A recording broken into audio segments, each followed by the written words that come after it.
Buenas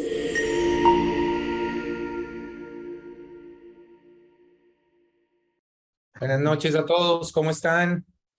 Qué alegría tenerlos con nosotros esta noche. ¿Cómo van las cosas? Hola, Leonardo.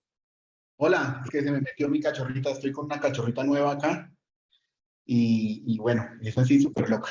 Bueno, estamos muy felices de tenerlos acá con nosotros.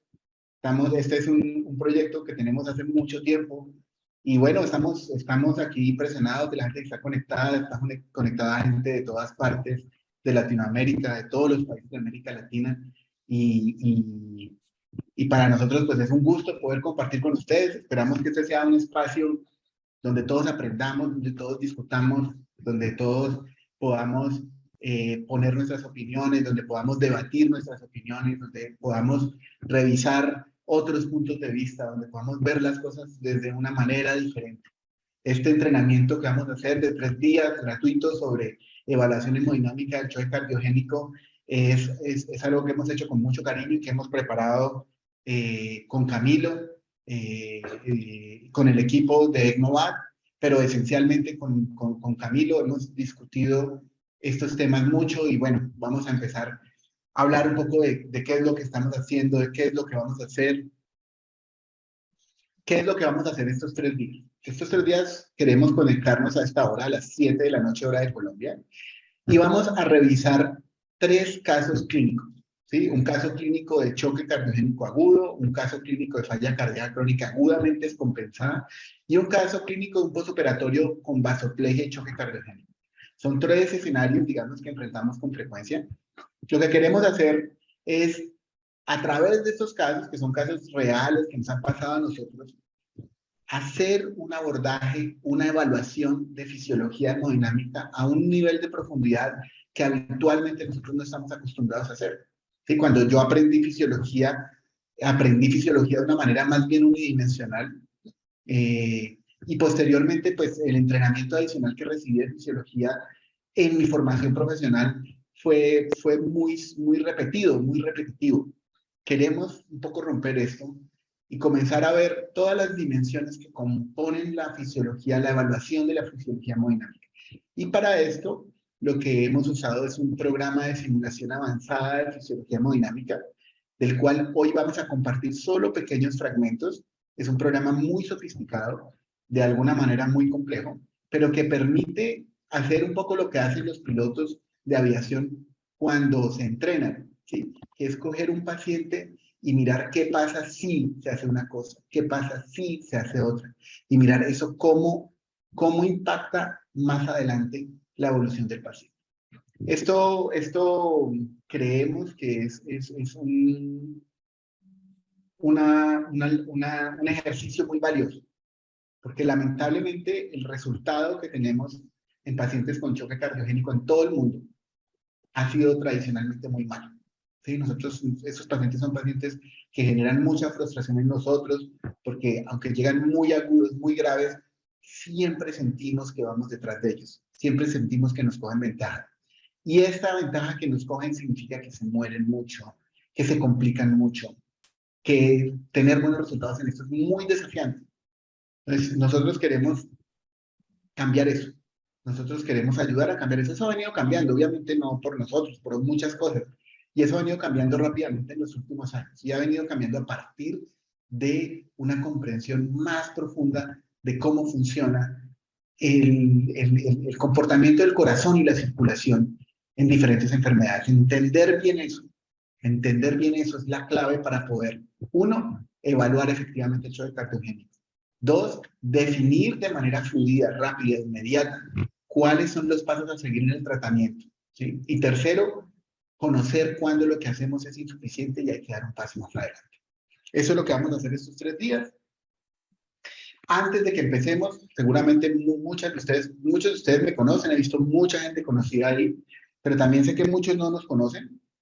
Nosotros somos un grupo que trabaja en Bucaramanga, Colombia. Nosotros empezamos a hacer ECMO en el año 2007, así hace ya bastantes años. Fuimos un grupo pionero que arrancó más o menos por la misma época de otros grupos pioneros que empezaron, como las clínicas Las Condes en Chile o como Monterrey en México. establecimos una relación desde el inicio muy colaborativa. Y entre estos grupos empezamos a entrenar gente en ECMO desde más o menos el año 2010, sobre todo con el apoyo de Rodrigo Díaz, con el apoyo de René Gómez. En Brasil también comenzamos a trabajar con el grupo del INCOR. Y nosotros, ECMOVAT, aquí en Bucaramanga, hemos entrenado más de 1000 especialistas, entre enfermeras, médicos especialistas, ¿sí? Perfusionistas, en el manejo de las terapias de soporte vital avanzado, extracorpóreo, particular el ECMO y la asistencia ventricular temporal. Durante este tiempo, seguramente muchos de ustedes han recibido entrenamiento por nosotros. La mayoría de los centros en América Latina que hacen hoy este tipo de terapias de alguna manera han recibido entrenamiento de nosotros. Tenemos pues muchos años de experiencia en esto. En nuestro centro nosotros hemos atendido más de 900 pacientes con ECMO o asistencia ventricular. Nada más en la pandemia de ECMO, de COVID, pusimos más de 220 pacientes en ECMO. Y pues este proceso nos ha permitido exponernos a muchas horas de vuelo. Tenemos muchas cicatrices, hemos tenido muchas dificultades, hemos aprendido de una manera muy difícil.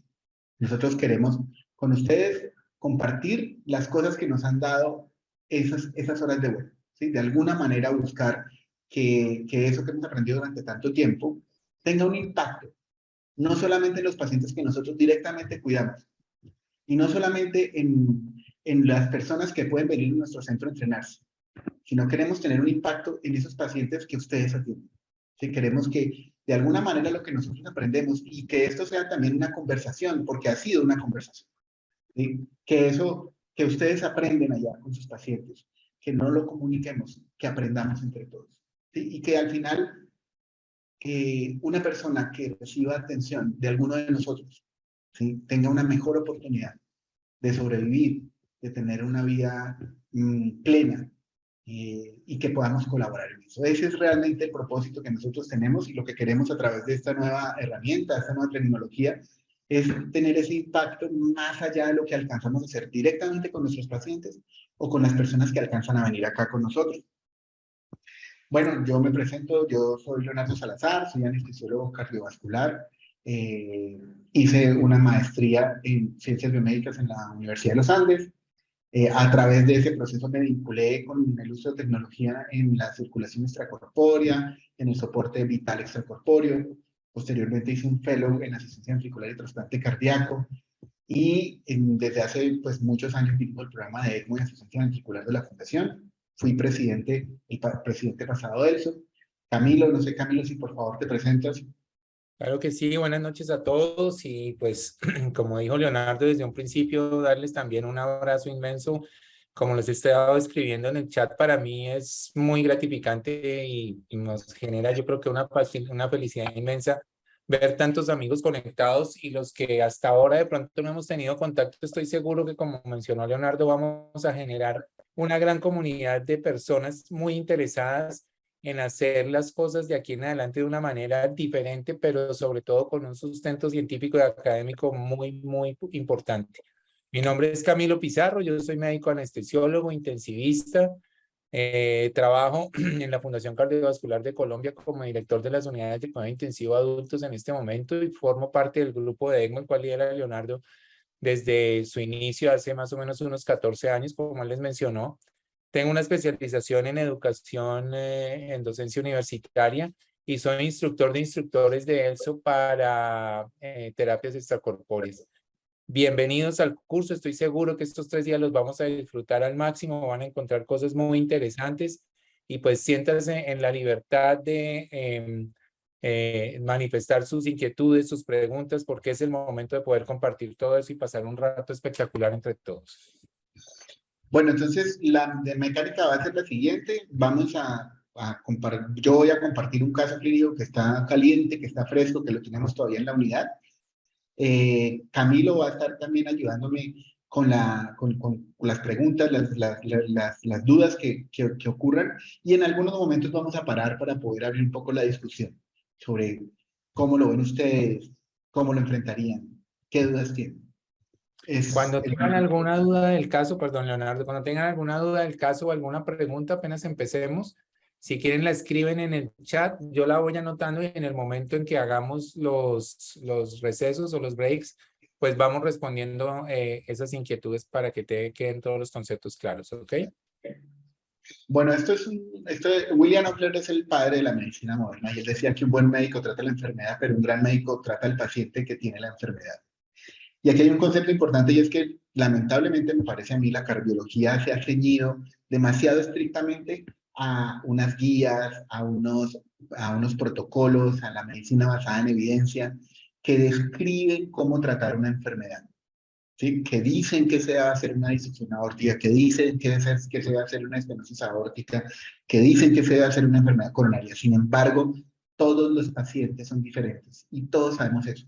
Nuestros pacientes no están perfectamente representados en esas guías. Y el solo hecho de aprenderse las guías, que es lo que hace ahorita la mayoría de, digamos, de las escuelas de medicina, o pues creo que eso ha cambiado un poco, pero que en algún momento, por lo menos cuando yo me formé, se hacía mucho, era que nos aprendiéramos las guías, que nos aprendiéramos las guías, aprender a tratar la enfermedad.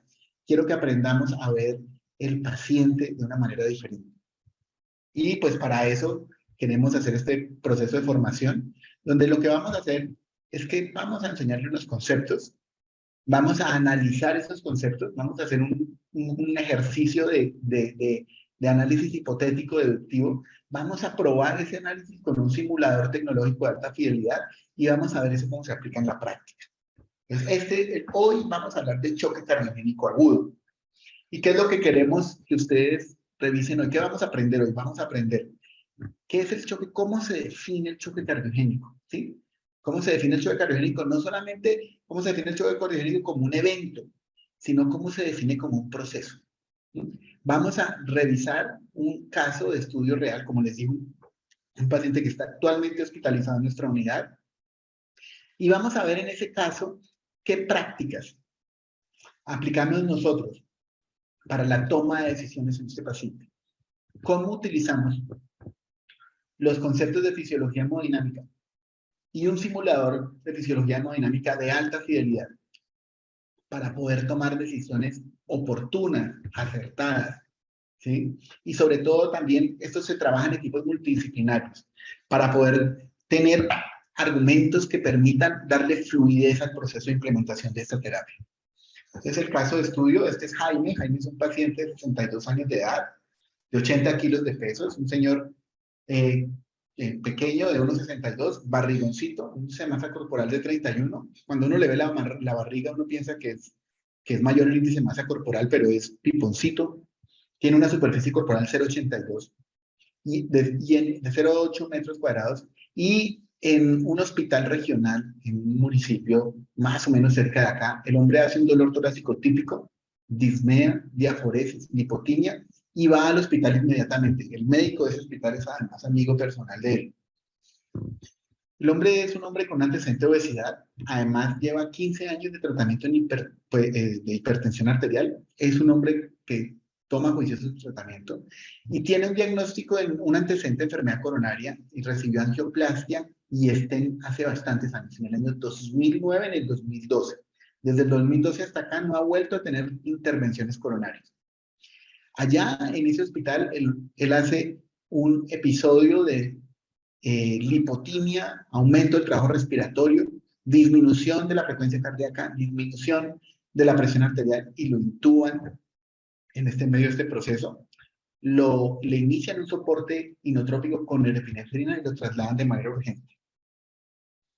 Esta es la radiografía de tórax con la que ingresó este paciente. Aquí hay unos pues, datos importantes. El hombre obviamente llega intubado, llega con un catéter venoso central.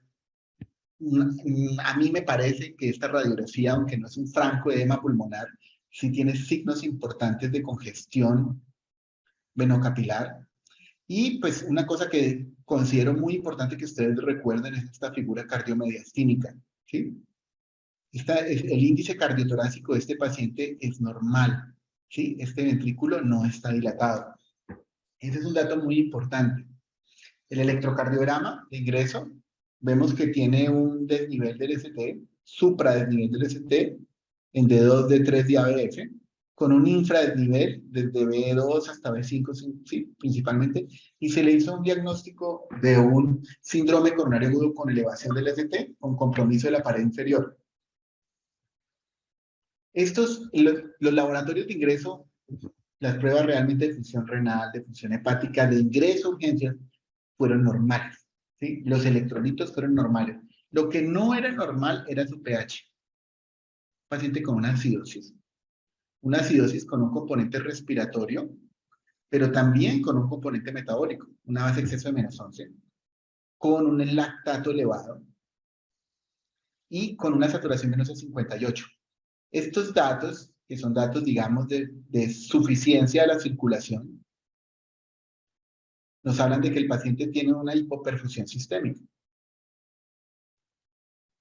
Este paciente llevaba 4 horas de síntomas y en estas 4 horas de síntomas ya había desarrollado una acidosis metabólica láctica, también un componente respiratorio, porque este paciente pues estaba intubado, estaba con dificultad para la ventilación, tenía un trastorno de oxigenación, a pesar de que esa presión de oxígeno es 94, requería una fracción inspirada de oxígeno al 100%, y pues además de su evidente alteración electrocardiográfica, la troponina ya, inclusive en un tiempo tan temprano, mostraba una elevación importante.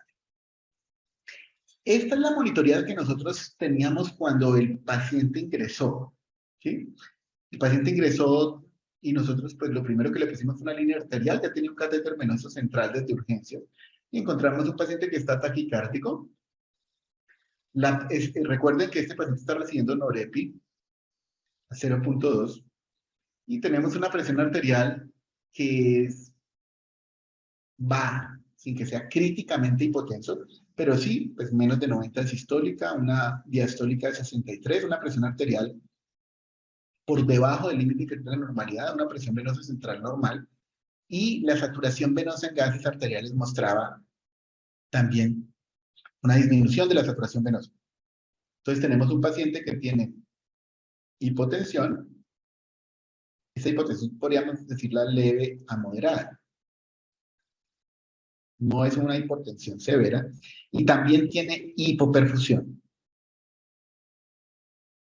que era lo que, pues, digamos, en la remisión lo describen desde el inicio, un paciente que se ve mal perfundido. Entonces, la primera pregunta que yo quiero hacer, aquí le pido el favor a Camilo que me ayude con esto en el chat, es: ustedes ingresan, reciben este paciente intubado, con soporte inotrópico, con esos signos vitales, con esos gases arteriales, ¿cómo evaluarían la hemodinamia de este paciente? ¿Qué pruebas quisieran hacer? ¿Qué datos quieren tener de este paciente? ¿Qué consideran fundamental para ustedes definir cuál es el siguiente paso? No sé, Camilo, si ya están compartiendo alguna Sí, sugerencia. Leonardo, pero vamos a dar 2 minutos para poder estar, tenerlos a todos, para no estar interrumpiendo. Entonces, si quieren, en 2 minutos, yo voy anotando. Ahí veo que ponen ya ecocardiograma y gasto cardíaco. Mucha gente dice medir el gasto cardíaco, ¿sí? El gasto cardíaco se puede medir de varias maneras. Ponen Swan-Ganz, mucha gente pone ecocardiografía, ponen también cosas clínicas, POCUS, gasto cardíaco, índice de choque. Hablan también de cateterismo, ecocardiograma, catéter de Swan y ecocardiograma. BTI, Volume View. Vemos también otras alternativas de medir el gasto cardíaco. Están apareciendo respuestas muy rápidamente. Pico también aparece ahí, Vigileo aparece ahí. Eso es una cosa interesante, ¿no? Nosotros tenemos un gran armamentario de equipos de pruebas diagnósticas, ¿sí? Tenemos en posibilidades tenemos muchísimas, no solamente en diagnóstico, también obviamente tenemos ahora muchas posibilidades terapéuticas, pero EB1000 veo por ahí. Tenemos muchísimas cosas, tanto que casi que se genera ruido, ¿sí? Uno no sabe qué de todo eso escoger. Y lo interesante de esto, que también es un poco triste, es que a pesar de todas esas alternativas que aparecen, ¿sí? No hemos cambiado significativamente la mortalidad. Hemosfera aparece ahí, no hemos cambiado significativamente la mortalidad ni las complicaciones de esto. Hablan de lisis, están. No sé, Bueno, Camilo. Leonardo, tenemos las siguientes como para ir aclarando, entonces ya que se están repitiendo bastantes. Hablan desde un principio, hablan medición de delta de CO2 en paciente adulto, medición de gasto cardíaco y mencionan eco, inclusive en el eco hablan de un eco strain, hablan de catéter de Swan-Ganz, hablan de estimación del gasto cardíaco por FIC, hablan de evaluación del volumen sistólico por Vigileo, hablan del EV1000, hablan del Motin Score, hablan del BTI, hablan de trombolisis, y yo creo que ya aquí aquí hay alguien que menciona el poder, inclusive hablan de la evaluación clínica. Yo creo que con esto ya podemos continuar entonces al siguiente punto para no definir en este momento quién tiene o quién no tiene la razón, sino como les dijo Leonardo, es poder hacer una aproximación clínica lo más objetiva posible. Y fíjense que así con la presentación inicial, así es como nos llegan los pacientes a las unidades. Efectivamente tenemos muchas alternativas y aquí no vamos a discutir, sobre todo no vamos a discutir cosas de las que no tenemos experiencia, les vamos a contar lo que nosotros tenemos experiencia, pero sí a veces es abrumador la cantidad de información que uno podría buscar en un paciente de estos, ¿no es cierto? Como cierta intoxicación de información. ¿Cómo lo hacemos nosotros? Y eso lo vamos a ir disecando, digamos, poco a poco. Tenemos que llegar a un diagnóstico de choque cardiogénico más claro. Un diagnóstico de choque cardiogénico que nos diga sobre todo, nos diga su severidad. Ahora vamos a ver un poco esto, cómo lo conseguimos, ¿sí? Y queremos averiguar unas cosas que consideramos importantes para saber si el paciente va a responder al manejo médico y a qué tipo de manejo médico va a responder. Si esto es agudo o es crónico, si el predominio de la disfunción del corazón es en el lado izquierdo, en el lado derecho ventricular, si hay alteraciones estructurales asociadas, y sumando todo esto, llegar a la conclusión de cuál es la respuesta al tratamiento, cuál es el tratamiento que sirve, cuál es el tratamiento que no sirve, y qué hacer en caso, y cómo evaluamos la respuesta a lo que pensamos que se debe hacer. Entonces, ¿cómo diagnosticamos el choque cardiogénico? En nuestra experiencia, nosotros utilizamos un catéter de arteria pulmonar y un ecocardiograma. Nosotros pensamos que los valores hemodinámicos que se obtienen de un cateterismo derecho y de un catéter de arteria pulmonar son fundamentales para poder definir efectivamente y de manera precisa cuál es la fisiopatología, ¿sí? ¿Y qué vemos acá en esta monitoría? ¿Sí? Aquí, ¿qué agregamos? Agregamos una presión de la arteria pulmonar. Muchos monitores mínimamente invasivos que están apareciendo actualmente no permiten evaluar la presión en la arteria pulmonar. Y eso limita la evaluación del ventrículo derecho. Otra cosa que aparece, que no teníamos, es la presión de cuña. Muchos monitores mínimamente invasivos tienen dificultades para evaluar las presiones de llenado del ventrículo izquierdo. Con un catéter Swan-Ganz se puede hacer con mejor precisión. Y el gasto cardíaco, que ese sí se puede obtener, digamos, con variable precisión en monitoría mínimamente invasiva. Y las conclusiones que podemos sacar de esto es que primero la presión arterial sistémica que genera el paciente está disminuida, es anormalmente baja, aunque no es críticamente hipotenso, sí está hipotenso. Y que para conseguir esa presión está requiriendo unas presiones de llenado altas. ¿Sí? Eso nos habla de una dificultad para crear gradiente de presión en el ventrículo izquierdo. Tenemos un problema con la presión.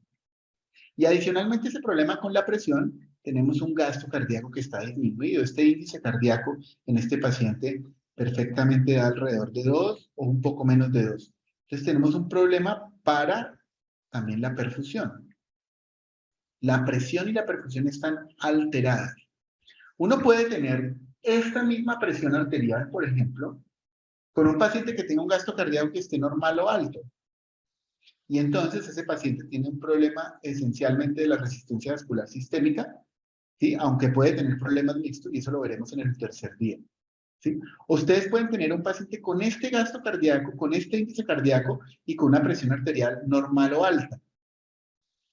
La manera como tenemos para digamos, resumir La capacidad del corazón para generar trabajo es resumir qué tanto genera presión y qué tanto genera perfusión. Y eso se puede hacer muy sencillamente con un poder cardíaco. El poder cardíaco es la presión arterial media por el gasto cardíaco dividido entre 451. Normalmente debe ser mayor de 1 vatio. Y en este caso, el poder cardíaco de este paciente está por debajo de 0.6 vatios. ¿Qué me dice esto? Esto me dice qué tan frágil es la situación hemodinámica. Y la fragilidad se refiere a que la situación, no tengo suficiente poder en el corazón, no tengo casi poder en el corazón, no tengo suficiente capacidad del corazón, tengo casi reserva hemodinámica, y entonces mi habilidad para utilizar este poder generando más gasto cardíaco se puede hacer únicamente produciendo una hipotensión severa. Cuando yo tengo el paciente hipotenso, hipoperfundido, tengo mucha fragilidad hemodinámica. ¿Sí? La fragilidad es lo opuesto a la resiliencia. La resiliencia es la capacidad de responder, reaccionar, reclutar recursos para resolver una crisis. Es lo que yo quiero ver hemodinámicamente, es qué tanta resiliencia hemodinámica tiene. Cuando un paciente tiene la presión arterial disminuida, con un gasto cardíaco disminuido y adicionalmente tiene signos de congestión venosa, este paciente tiene mucha fragilidad hemodinámica y tengo poca posibilidad de usar ese trabajo de una manera más eficaz, ¿sí? Entonces, a pesar de que no está tan hipotenso, este paciente tiene una muy alta fragilidad hemodinámica. El segundo componente que nosotros queremos evaluar, y ahora vamos a ver un poco mejor por qué, es si este fenómeno es un fenómeno agudo o un fenómeno crónico. Sabemos que este paciente tiene 15 años de enfermedad cardíaca, que dentro de eso ha estado con angioplastias. ¿Sí? Sin embargo, vimos que el tamaño del ventrículo izquierdo, o por lo menos que el tamaño del corazón en la radiografía era normal, no tiene cardiomegalia. Entonces, este paciente, aquí vemos una curva, esto ya es tomado, es una porción del simulador Harvey. Esta curva la vamos a utilizar muchísimo, todo el mundo está familiarizado con esta curva. Digamos, el corazón acá se llena, este es el llenado. Aquí tenemos el volumen que alcanza el corazón, acá tenemos la presión, el corazón se llena en diástole, cuando está relajado y se comunica, conversa con la circulación venosa, recibe el volumen de la circulación venosa, y se llena hasta un máximo de volumen que es este. Esta es la curva de función ventricular normal, y después cuando el corazón se contrae, se presuriza, y se comunica con la circulación arterial y eyecta este volumen. Este es el volumen que eyecta el corazón. En condiciones normales, 85 mililitros. Cada vez que el corazón late en condiciones normales, eyecta más o menos 85 mililitros. Este corazón aquí diagramado normal, él eyecta 85 mililitros. Con 60 de frecuencia cardíaca hace más de 5 litros de gasto cardíaco. Este paciente que tiene esta línea, no lo vamos a ver en estas charlas, pero esta línea responde a la capacidad del corazón para generar fuerza, presión, se llama contractilidad de alguna manera. En este paciente tiene una enfermedad isquémica, se ha deteriorado muchísimo. Y entonces este corazón está disminuyendo muchísimo el volumen que puede eyectar. Aquí se puede ver que el volumen que eyecta no son 85 mililitros, sino como 35 mililitros. Con 35 mililitros hace escasamente 3.5 litros de gasto cardíaco con 100 de frecuencia cardíaca. Pero ustedes ven que esto lo hace con un volumen de fin de diástole muy parecido al de un corazón normal. Entonces, en un fenómeno agudo, la capacidad del corazón para dilatarse está muy limitada porque el corazón tiene una estructura no adaptada. Y entonces el corazón, a pesar de que esté muy choqueado, no se dilata significativamente. Por eso vemos a este paciente hipotenso y hipoperfundido con una imagen en radiografía de tórax de un corazón de tamaño normal. Lo siguiente que tenemos que ver, y ahorita vamos a analizar un poco mejor, ¿qué significa que tenga una falla cardíaca aguda? ¿Eso qué implicaciones tiene? Es si el problema es izquierdo, derecho o biventricular. Y eso, para eso nos ayuda muchísimo el catéter de arteria pulmonar. Aquí tenemos arriba las presiones en la circulación arterial sistémica. Esta es la línea arterial. Vemos que hace 85 de presión arterial sistólica, hace 63 de presión arterial diastólica. Y esto es la presión en cuña, que nos habla de la presión en la aurícula izquierda. Vemos que la presión en la aurícula izquierda está casi siempre por encima de 20 milímetros de mercurio. Que la presión de fin de diástole de la aurícula izquierda, que es la presión aquí en la fin de la diástole, es como de 22, 23 milímetros de mercurio. Una bomba es un aparato o es un sistema que aumenta, cambia la presión en un circuito. Y la capacidad de cambiar la presión del circuito izquierdo está limitada, está mal. No generamos buena presión arterial sistémica, pero además de eso nos queda una presión alta en la aurícula izquierda. Sabemos que el ventrículo izquierdo tiene problemas. Y tenemos nuestro catéter de Swan-Ganz, que nos da la presión en la arteria pulmonar. Aquí podemos ver cómo la presión sistólica de la arteria pulmonar es como 45, creo, 46 milímetros de mercurio. Aquí tenemos los valores, digamos, propios de presión. Esta presión sistólica es una presión pulmonar alta, tiene hipertensión pulmonar. Normalmente la presión sistólica pulmonar es 25, menos de 30 milímetros de mercurio. Aquí la presión pulmonar media está en 34 milímetros de mercurio. Normalmente es menor de 20 milímetros de mercurio. Tenemos hipertensión pulmonar. El sistema arterial pulmonar se presuriza más de lo normal. El ventrículo derecho es capaz de subir la presión en el sistema pulmonar más allá de lo normal. Tiene hipertensión pulmonar. Y adicionalmente eso lo hace sin subir la PVC. Vemos que la presión, la curva de presión de los centrales está casi toda por debajo de 10 milímetros de mercurio. ¿Sí? Tiene una PVC que es de 9 milímetros de mercurio. Ve aquí, esto sea de 9 milímetros de mercurio. Y ese valor de presión, pues es un valor que está normal. ¿Sí? O sea que el ventrículo derecho sí es capaz de aumentar la presión en el circuito pulmonar sin que se congestione la circulación venosa. Este problema es principalmente el ventrículo izquierdo. ¿Qué lesiones estructurales tiene el corazón? También es muy importante. Entonces aquí tenemos cómo llegó el paciente. El paciente llegó más o menos como en la madrugada y muy rápidamente la presión arterial se cayó aún más. Se puso más hipotenso, ¿sí? Aquí llegó con presiones por encima de 80, pero en cierto punto de la noche el paciente se hipotensionó y el gasto cardíaco cayó más. Algo pasó con este paciente que hizo que se deteriorara aún más.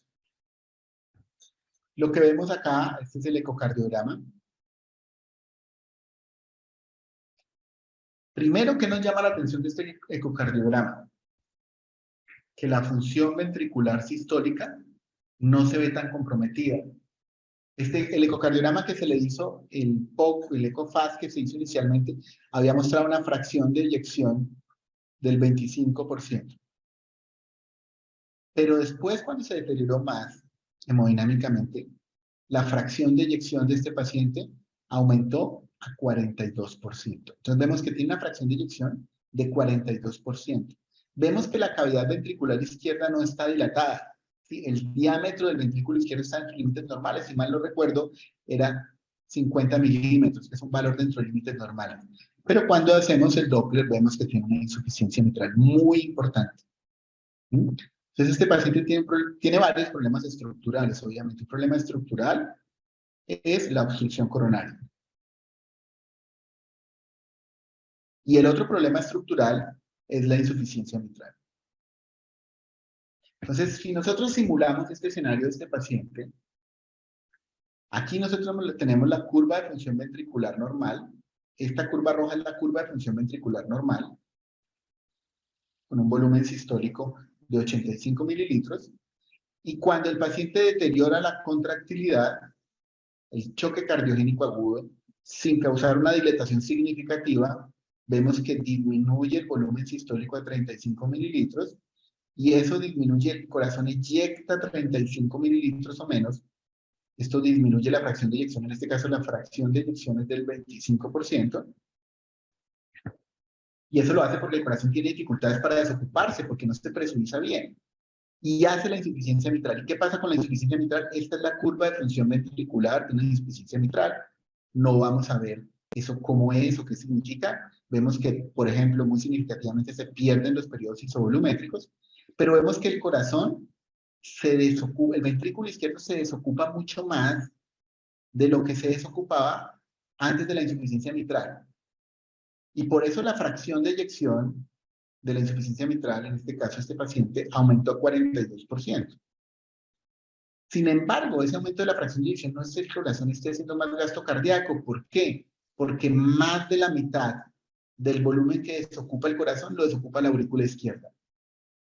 El volumen regurgitado que nosotros estimamos en el simulador de este paciente fue del 53%. El 53% de su eyección se devuelve a la aurícula izquierda y solo el 47% se va a la aorta. Entonces, el volumen sistólico se disminuye a pesar de que la fracción de eyección aumenta. Y eso es, digamos, algo que pasa en el choque cardiogénico agudo. El choque cardiogénico agudo, este paciente, cuando está hipotenso, va a tener 42% de fracción de eyección. Cuando el paciente tiene un choque cardiogénico agudo, puede estar en la inmunda, súper hipoperfundido, con fracciones de eyección que no vemos tan malas. Es muy traicionero juzgar el compromiso hemodinámico de un paciente solo por la fracción de eyección.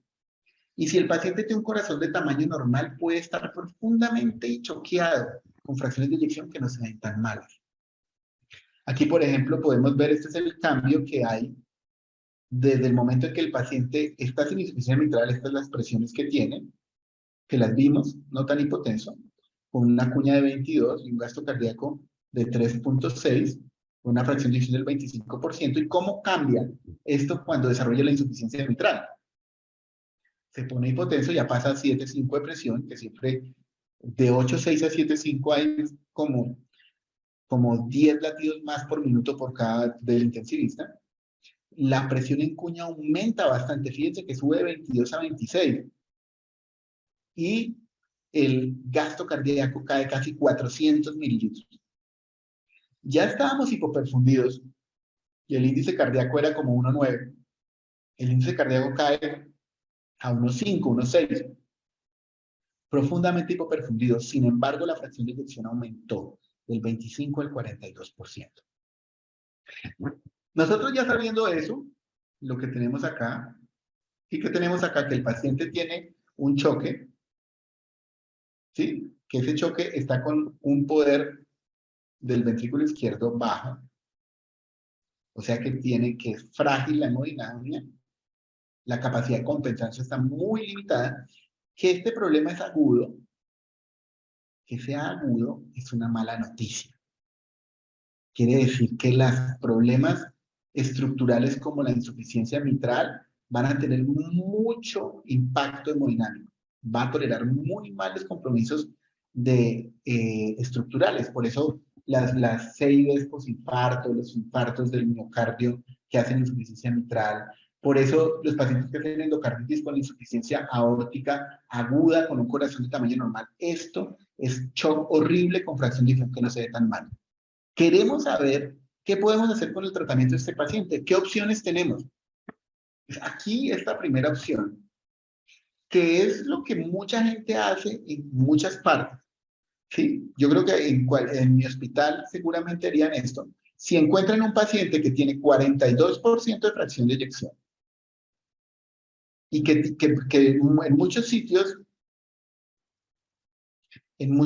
no se usa un cateterismo pulmonar, pero sí se hace un eco, y saben esta fracción de eyección, y saben esta presión arterial, está hipotenso, le ponen un vasoconstrictor, norepi, ¿sí? Vasopresina si no responde la norepi. Esto fue poniendo en el simulador vasopresina a una dosis normal, ¿sí? Y lo que logramos fue efectivamente aumentamos la presión, cambiamos la curva de función ventricular. Aquí solamente las voy a mostrar, no tenemos tiempo de entenderlas completamente. Subimos la presión arterial, lo sacamos del 7.5 al 8.6 de nuevo.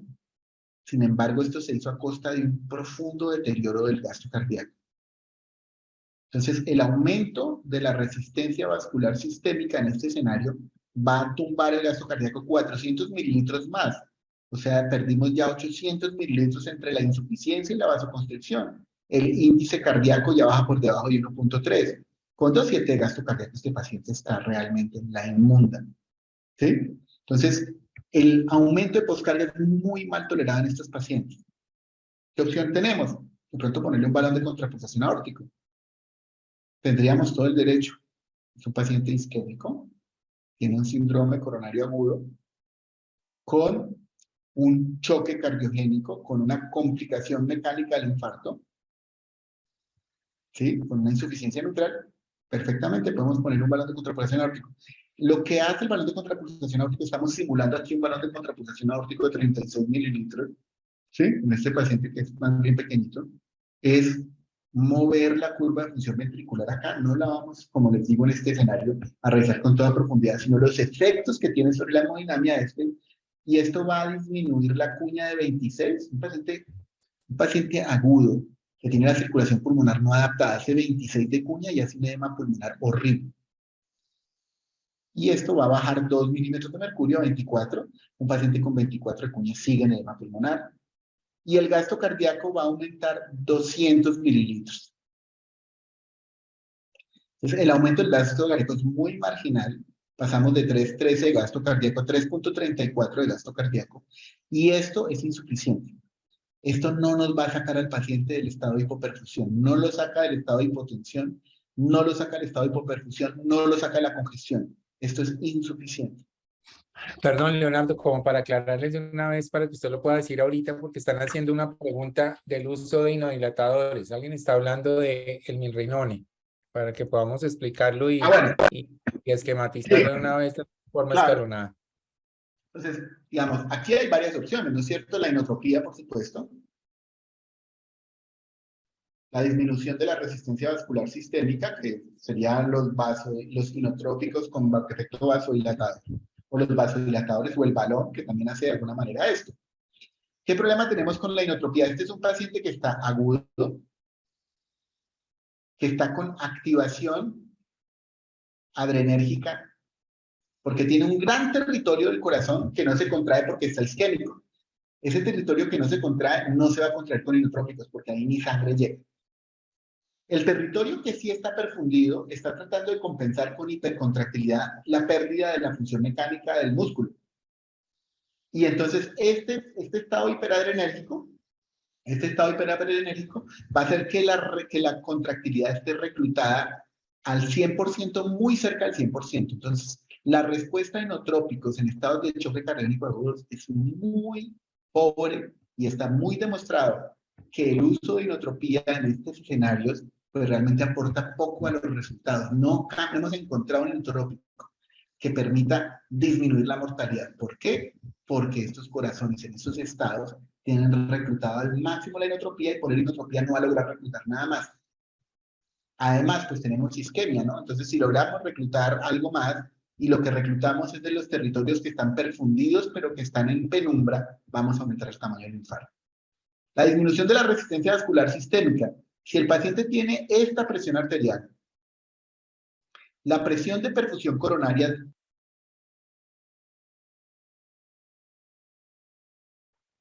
¿Ahí me escuchan? ¿Me están escuchando? Sí, ya regresó el sonido. Ok. Entonces, la presión arterial ya está baja. La presión de perfusión coronaria está disminuida. Tenemos una obstrucción de este paciente. Tenemos territorios que están perfundiendo no por la coronaria que debería ser, sino por circulación colateral. Si yo bajo esta presión, voy a disminuir aún más la presión de perfusión coronaria.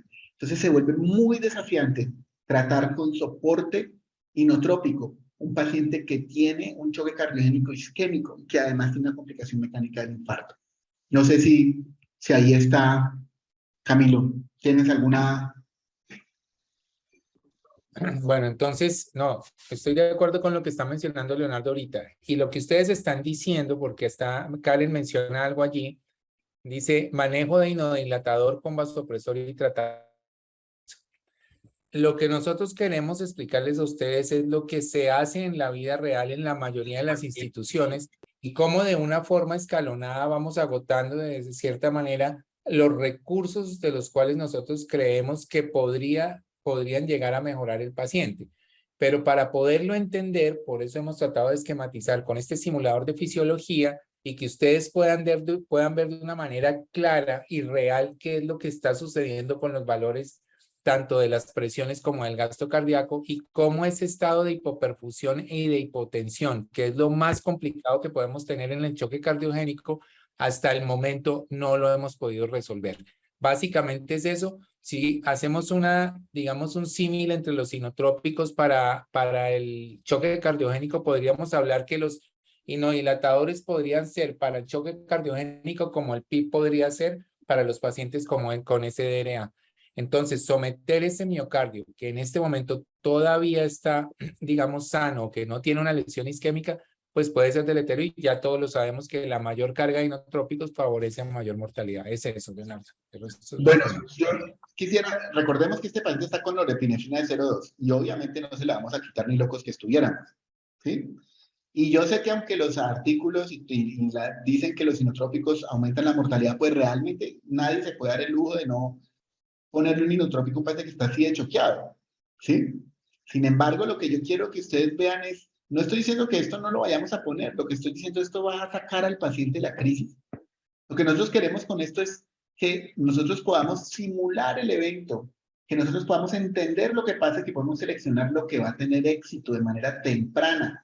No que nosotros comencemos a poner una cosa y después otra, y después otra, y después otra, y resulta que de entrada estas tres no servían, ¿sí? Entonces tenemos que irnos a lo que sirve, o lo que sirve es otra cosa, no necesariamente algo más grande, simplemente algo diferente. Entonces ese es el propósito de este análisis, de entender en cada escenario fisiopatológico qué sirve y qué no sirve. Pues, obviamente este paciente, lo que tienen aquí, ustedes ven cerrada la circunfleja, esta es la geografía coronaria de este paciente, amputada la circunfleja acá, ¿sí? La DEA está tapizada de stents como hasta por acá. Y ustedes ven aquí que la DEA llena atrás y aquí se llenan unas arterias por circulación colateral, ¿sí? Que no son despreciables. Todo este territorio está isquémico. Y obviamente el efecto de esto sobre la contractilidad es que vemos este pedazo quieto. Esto acá se contrae, pero de aquí para atrás no se contrae. Obviamente lo que hay que hacer con este paciente es revascularizarlo. No solamente revascularizarlo. Revascularizarlo cuando aún hay viabilidad miocárdica. Lo que dice, desde que aprendimos medicina, tiempo es miocardio. Y aquí lo que hacemos es, ¿qué efecto tiene liberar? Aquí simulamos cómo se afecta la contractilidad si nosotros abrimos esa arteria coronaria, ¿sí? Y eso cómo mejora la contracción, la eyección, ¿sí? Desde una eyección limitada, y esto va haciendo que el corazón se desocupe cada vez mejor, que cada vez disminuya más su volumen de fin de sístole, que haga más volumen sistólico, ¿sí?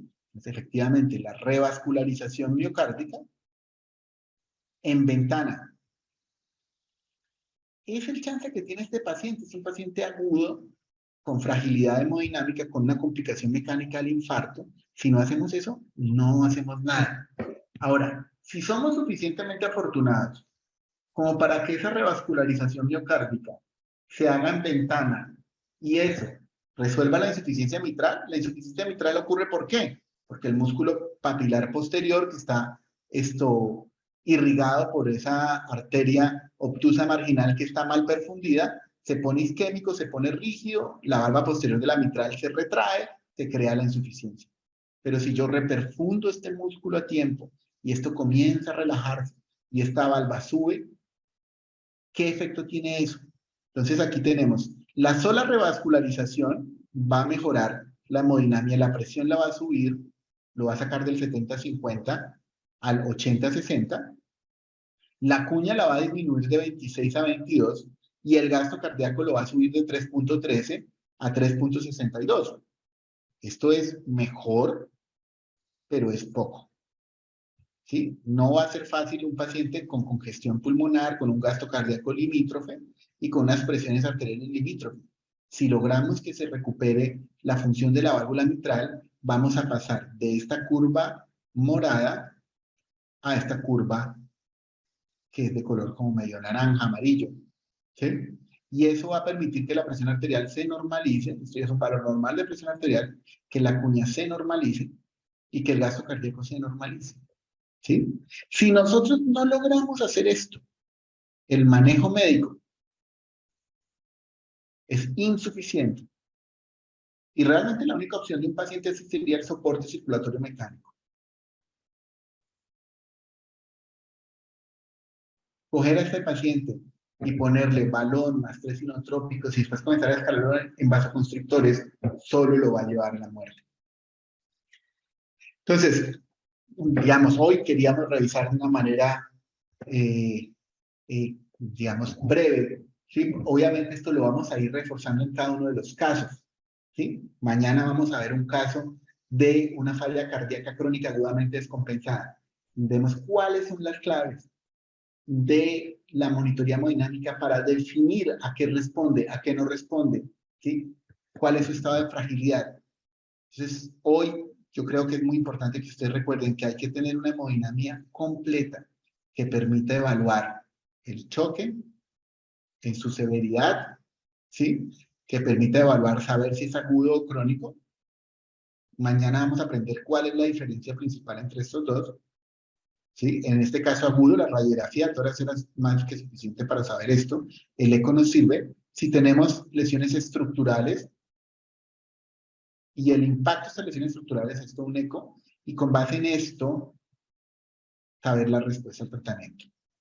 Que es otra cosa que yo quiero que ustedes tengan muy en claro. Tengan mucha precaución al interpretar la fracción de eyección en un paciente agudo, sin cardiomegalia. Un paciente agudo sin cardiomegalia puede tener una fracción de eyección de 40% y estar súper choqueado. Entonces, no se confíen de esto. ¿Sí? Si ustedes no tienen los otros elementos y ustedes solamente tienen una línea arterial y un ecocardiograma y ustedes dicen, ah, la presión está baja, pero la presión de eyección está al 40%, pongámosle vasoconstrictor, pueden estar cometiendo un error que es mortal para el paciente. Otra cosa muy importante es que la baja presión arterial acompañada de bajo gasto cardíaco, no necesitamos ni siquiera hacer el cálculo realmente. Esto inclusive se puede saber clínicamente, el gasto cardíaco se puede saber clínicamente, pero esta asociación, baja presión arterial y bajo gasto cardíaco, que significa que la capacidad de hacer trabajo del corazón está muy limitada. Esto se asocia a una mala respuesta al tratamiento con vasoactivos o balón de contrapulsación aórtica. Si ustedes tienen un paciente hipotenso, hipoperfundido, agudo, y ustedes no resuelven la causa de base, ponerle medicamentos y ponerle balón de contrapulsación aórtica va a ser insuficiente.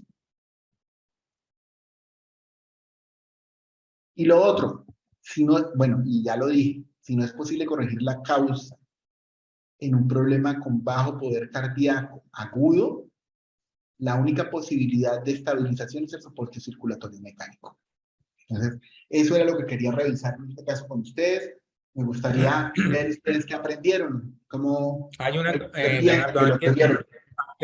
dejemos, espere, hay unas preguntas, 3 o 4 preguntas importantes acá para dejar, yo creo que podríamos ya cerrar el caso con eso.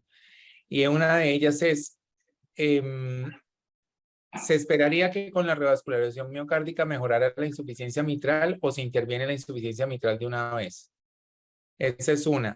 Hay otra que hablan sobre la elección del inotrópico, entonces o utilizamos vasopresina, utilizamos epinefrina, teniendo en cuenta que la vasopresina no tiene efecto inotrópico, mientras que la epinefrina sí. Y en el cateterismo entramos es directamente a vaso culpable o se hace revascularización lo más completa que se pueda. A mí me gustaría que ustedes piensen un poco en lo que vimos hoy. ¿Qué cosas aprendieron que ustedes de pronto entendían de manera diferente? ¿Sí? ¿Ustedes qué consideran que hayan sido aprendizajes valiosos para ustedes hoy? Obviamente, este tema es súper extenso, ¿sí? Y es imposible resolver tantas cosas que son tan complejas. Usamos, por ejemplo, hoy les mostramos, yo creo que por ahí un 5% de la capacidad del simulador, porque el simulador es tan complejo que mostrarlo así todo, pues es más bien confuso que otra cosa.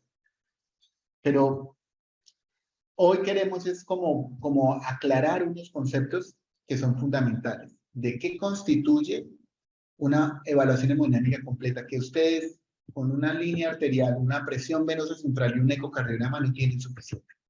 O con una evaluación no invasiva no tienen suficiente. En un paciente que está muy choqueado, eso eso es insuficiente. Ustedes tienen que saber si hay posibilidad de que el manejo médico funcione. Ustedes tienen que saber qué impacto tienen las diferentes cosas en los diferentes problemas estructurales. Entonces eso es muy, muy importante. Obviamente, pues el manejo ideal de este paciente, ¿cuál es? Que el paciente no se infartó aquí cerca de Bucaramanga, se infartó lejos de Bucaramanga, pero que el paciente de una dure el menor tiempo posible hasta que se abra el vaso culpable si el paciente no está, digamos, choqueado y requiriendo soporte circulatorio mecánico inmediatamente. Un paciente como esto seguramente ingresa antes de que desarrolle la insuficiencia mitral, antes de que se ponga tan hipotenso y se abre el vaso culpable y se estabiliza. ¿Qué inotrópico usar?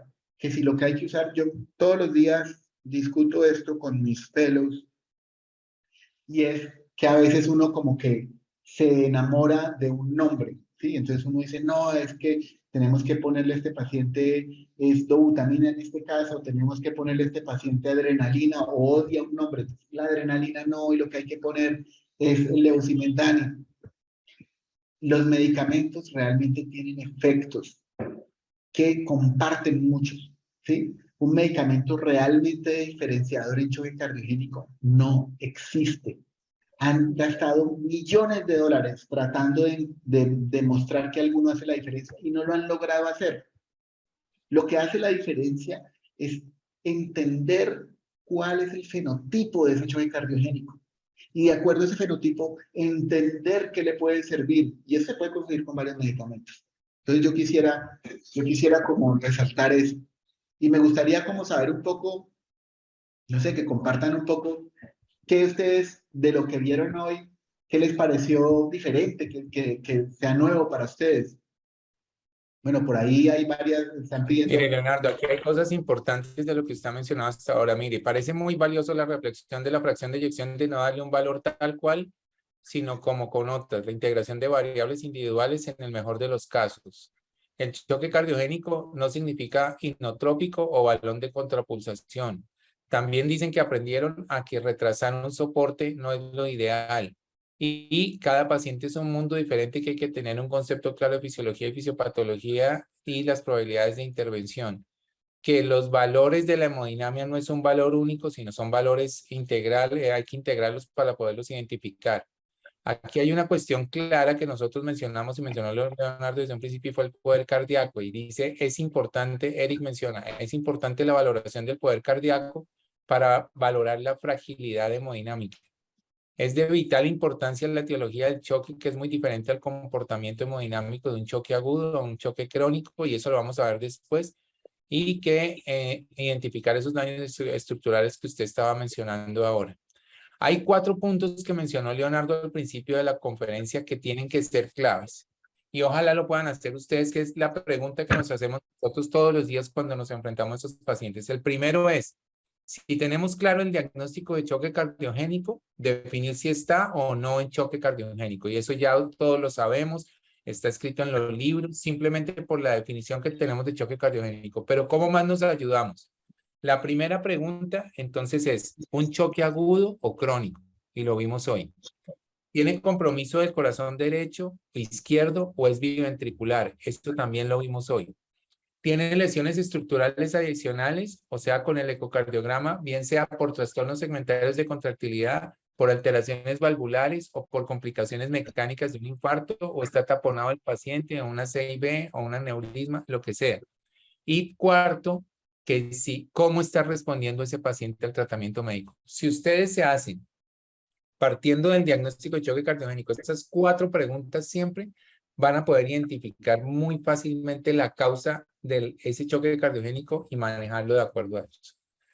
Entonces, Bueno, pues, venga, queremos contarles algunas cosas, ¿sí? Nosotros, estas cosas que compartimos y bueno, que hemos compartido con ustedes ahora y que hemos compartido antes, surgen un poco de lo que hemos, también gente que nos ha enseñado mucho, ¿sí? El grupo en el mundo y en América Latina que hace ECMO, que hace soporte circulatorio mecánico, empezó con gente muy generosa, ¿sí? Y empezó con gente muy generosa porque esta gente aprendió estas cosas como a las malas. Y nosotros también hemos aprendido esto como a las malas, ¿sí? Digamos, hay dos maneras de aprender las cosas en la vida y pues en nuestra profesión eso es más que claro. Una es la manera en que la aprendí yo. Sí, yo aprendí esto de una manera muy lenta. ¿Sí? Yo he aprendido esto equivocándome, ¿sí? Yo he cometido errores y en nuestro grupo y en todos los grupos se cometen errores, pero digamos que nosotros que hemos sido expuestos a nuestros pacientes tan graves, hemos cometido errores y hemos aprendido a aprender a partir de esos errores, errores que han tenido consecuencias, ¿sí? Que han sido muy dolorosas, ¿sí? Y que tienen también una gran responsabilidad. Yo creo que todos hemos vivido esa experiencia de pacientes que fallecen y que uno siente que hubiera podido hacer algo diferente. Yo creo que el principal, digamos, lo que de alguna manera permite que el alma de uno esté tranquila cuando uno vive una situación de esas, es estar seguro de que uno aprendió algo de eso, ¿sí? Y que ese aprendizaje uno lo puede compartir. Entonces nosotros queremos, eso lo hemos hecho pues a través de los cursos aquí presenciales, pero pues queremos hacerlo también a través de estas plataformas. Y es compartir eso que nosotros hemos aprendido a las malas, de manera lenta, pero tratar de hacerlo de una manera más ágil, ¿sí? Nosotros nos hemos entrenado, hemos aprendido en otros lados, ¿sí? Hemos estudiado maneras para tratar de que esto se aprenda de una manera más ágil, ¿sí? A partir de lo que nosotros hemos aprendido, de nuestra experiencia. Y hay un concepto que a mí me gusta mucho de un libro de fisiología que dice Simplicity arises from complexity. ¿Sí? La simplicidad surge de la complejidad.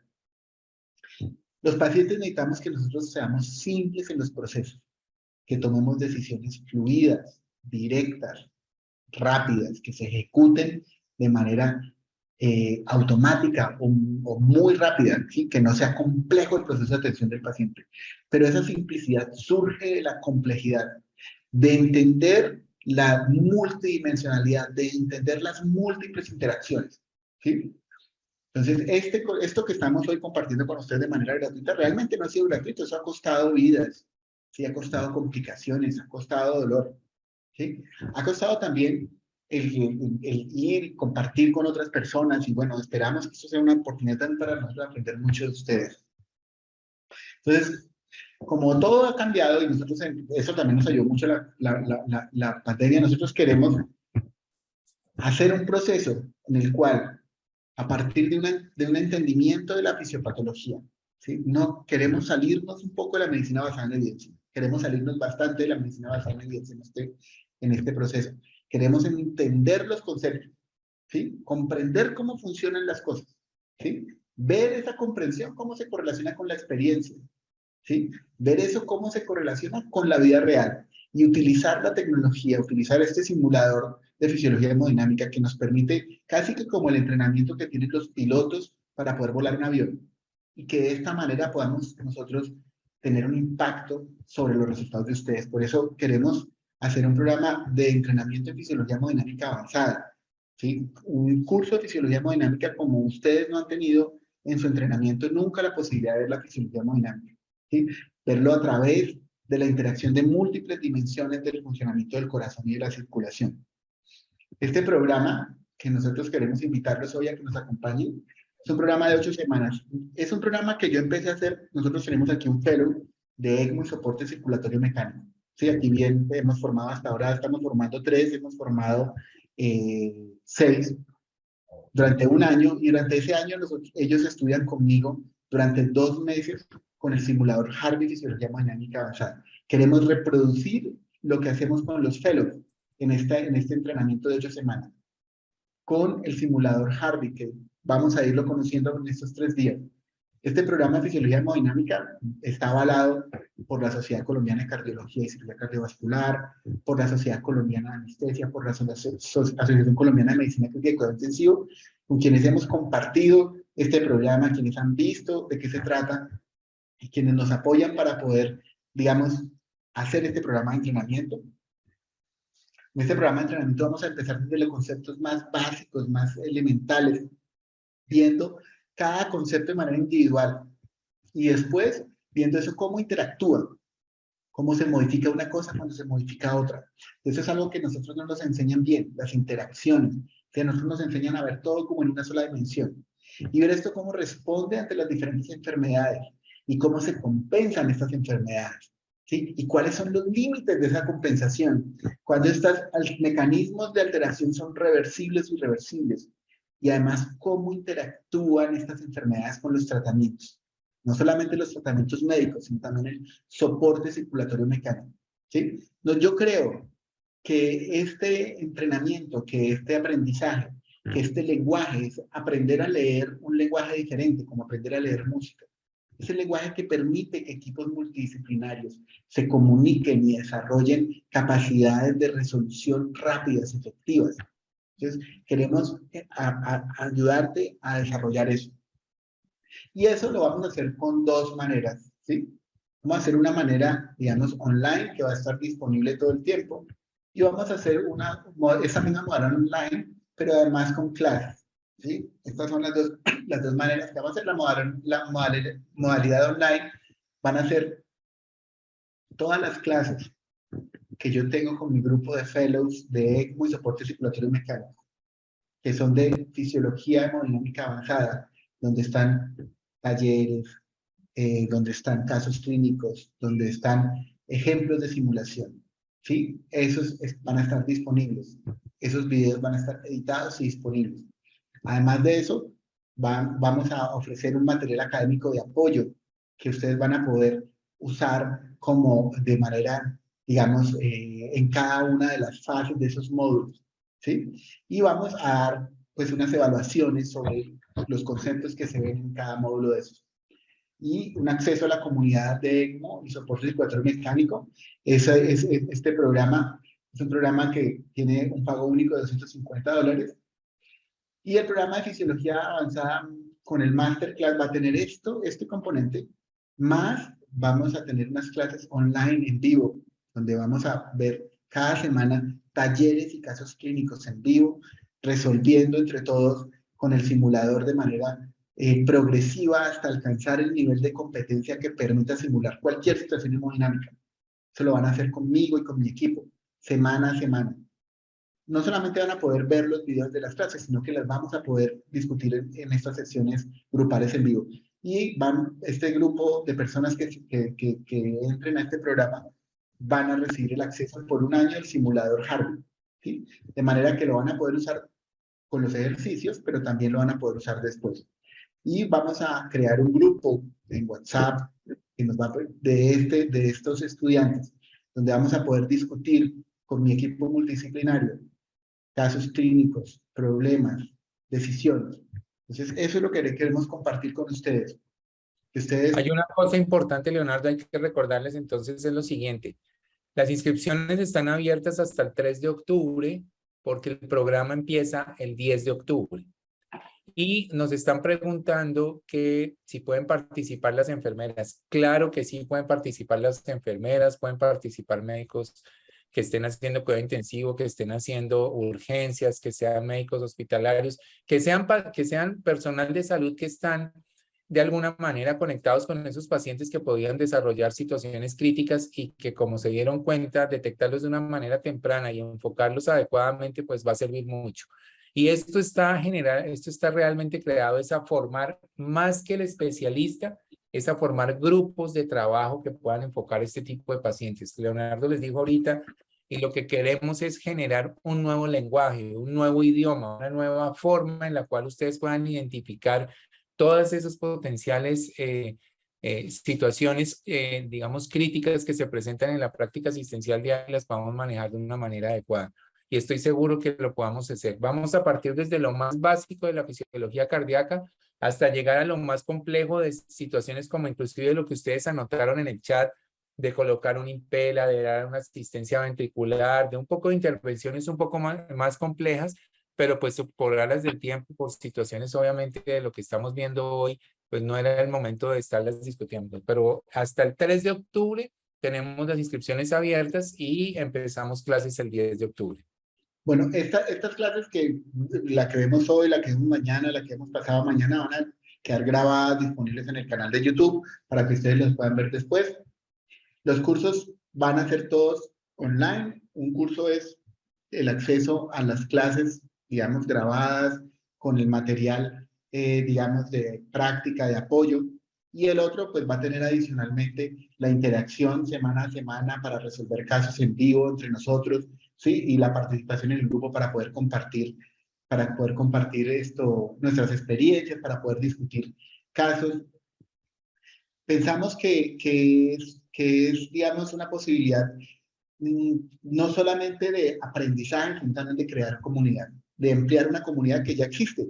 ¿Sí? Nosotros tenemos una comunidad que se ha creado de una manera más o menos informal entre diferentes centros de América Latina, donde discutimos en diferentes canales los casos. Queremos que esa comunidad crezca, que sea una comunidad fuerte, que sea una comunidad poderosa.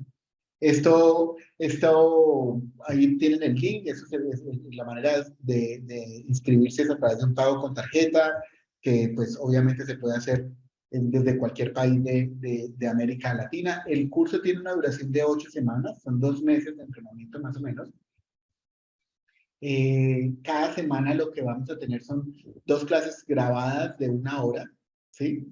Y una clase en vivo de hora y media. Además de eso, pues obviamente talleres que se dejan sobre el simulador. Se entregan certificados pues por ECMOAT con el aval de estas organizaciones, pero más allá del certificado, yo creo que lo más importante es que creemos realmente esa discusión, esa comunidad, y que ustedes puedan con nosotros adquirir la capacidad de analizar la fisiología hemodinámica en 3 dimensiones, en tiempo real, simular los escenarios y poder generar ideas claras para la toma de decisiones, ideas claras para poder comunicar con su equipo multidisciplinario. Entonces, nuestro grupo es un grupo que gracias pues a esta interacción, al aprendizaje que hemos tenido con otras personas, con otros grupos, ha podido conseguir la certificación del ELSO Oro, ahora la certificación del ELSO Platino, el Centro de Excelencia de Asistencia Ventricular de Joint Commission, y eso se ha conseguido a través de un aprendizaje. Queremos que ustedes también puedan de alguna manera digamos, usar ese aprendizaje nuestro en sus pacientes. Entonces, les agradecemos mucho que se hayan conectado.